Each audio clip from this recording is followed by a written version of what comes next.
जय श्री माता जी। आप सभी सहजी भाई और बहनों का today Sahajayoga news India YouTube channel पर हृदय से स्वागत है। आज हम एक और नए सहजयोग मिरेकल के बारे में जानेंगे। श्री माताजी के बुलाने पर घुटने के दर्द के वजह से चल नहीं पाने वाला मकान मालिक कई सालों बाद बिना दर्द के स्वबल पर मां से मिलने के लिए नीचे चलकर आया। सुनिए इस अद्भुत, अविश्वसनीय, अकल्पनीय मिरेकल में एक बार जरूर आप सभी।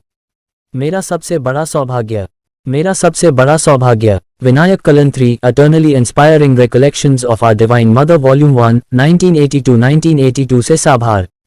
मैं 1977 के आसपास सहज योग में आ गया। मेरा भाई उस समय पुणे में था और मैं उसके साथ कई गुरुओं के पास जाता था। उन्होंने मुझे बताया कि श्री माताजी एक छोटे महल की तरह एक बड़ी इमारत राजवाड़ा में आ गई हैं। उसने कहा कि वह वहां जा रहा है और अगर मैं चाहता तो मैं उसके साथ जा सकता था, इसलिए हम श्री माताजी से मिलने गए। जब मैं वहां पहुंचा तो पता चला कि उस मकान के मालिक के घुटने में बहुत तकलीफ है।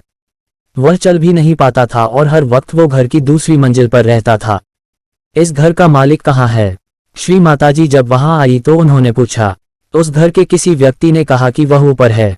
श्री माताजी ने कहा उन्हें कहना कि श्री माताजी यहाँ आई हैं और उन्हें नीचे आना चाहिए। तो घर के लोगों ने उनके घुटने की समस्या के बारे में बताया और कहा कि वह 4 कदम भी नहीं चल सकते हैं, इसलिए वह नहीं चल पाएंगे नीचे आने के लिए। श्री माताजी ने उनसे कहा, अरे ऐसा कुछ नहीं है, इस बार वह नीचे आ जाएंगे, कम से कम उन्हें नीचे आने के लिए कहो। और हम सब आश्चर्यचकित होकर देखने लगे जब श्री माताजी के बुलाने पर वह अपने आप नीचे चलकर आ गए और श्री माताजी को प्रणाम किया। उस घर में एक प्रतिमा थी जो श्री माताजी को बहुत पसंद थी। उन्होंने कहा कि इसमें कुछ यौगिक शक्ति है और यह स्थान बहुत ही पवित्र और महत्वपूर्ण है।